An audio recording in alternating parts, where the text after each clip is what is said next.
Chris Gunness, the rest of the world now wants to know from Israel how you justify shelling a UN school. I must say that you need to ask this question the leadership of Hamas. When you see a terror organization that is using in the most cynical way children, women, to be a human shelter, to mount amounts of rockets that have only one goal, to shoot on the cities of Israel, to harm civilians, just civilians. They have no territorial claim from Israel because Israel made a withdrawal in 2005. But since then, Hamas keeps on shooting rockets on our cities and our children. And unfortunately, yes. Ms. Hotolevy, I have to say, there were no rockets in this school. The UN had removed them before this offensive began.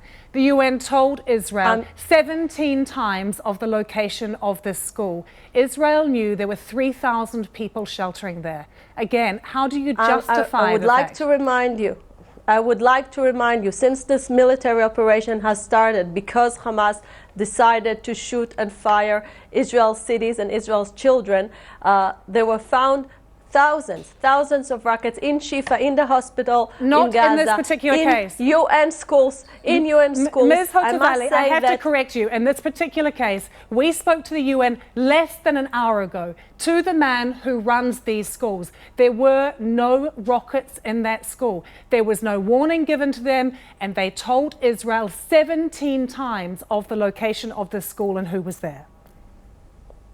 So again, I would like to remind you, throughout this military operation, time after time, Israeli army found rockets in those UN schools. You can't deny this fact.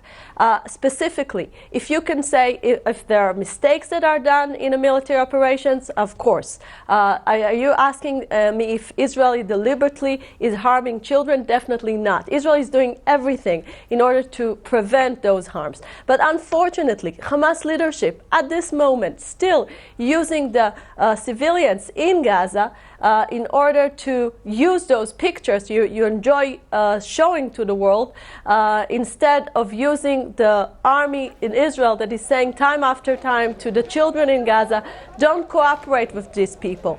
Now, I would like to remind you that Israel didn't go to this military operation because we came up in the morning and we've decided to go to this military operation. We did that because we needed to defend ourselves, defend our children. 10,000 rockets were shot to Israel's borders since 2005. Can I ask Those a question? were against children in Israel, in military elementary schools in Israel. Many hundreds now of children have died. Palestinian children have died.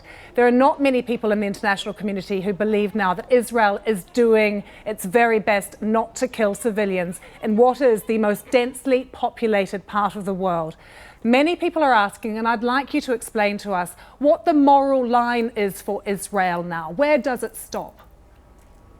Okay, unfortunately, as you know, there was an Egyptian offer on the table for a ceasefire that Hamas refused to accept time after time. Hamas wants to get reward for the fact it's shooting on our cities and on our children.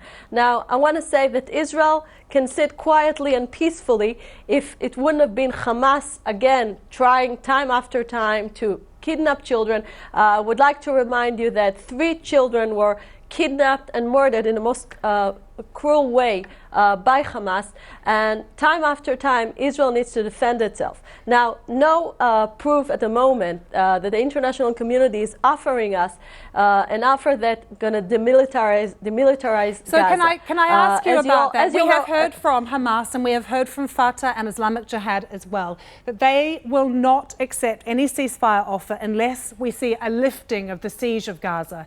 Do you think that your leader, Benjamin Netanyahu, will accept that condition? Ever? Of course not. As you know, unfortunately, no one in the world is doing the work for Israel.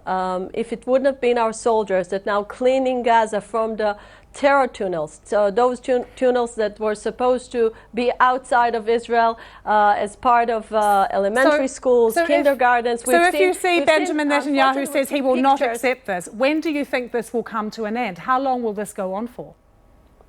The truth is, if Hamas would have decided to say, I'm not going to use this terror power anymore, it would have stopped. Unfortunately, we know how terror organizations are working, and it doesn't seem like at the moment, when they have still over 10,000 rockets in Gaza itself, and still there's a work in when it comes to the tunnels that now Israel is working very hard to find each one of them.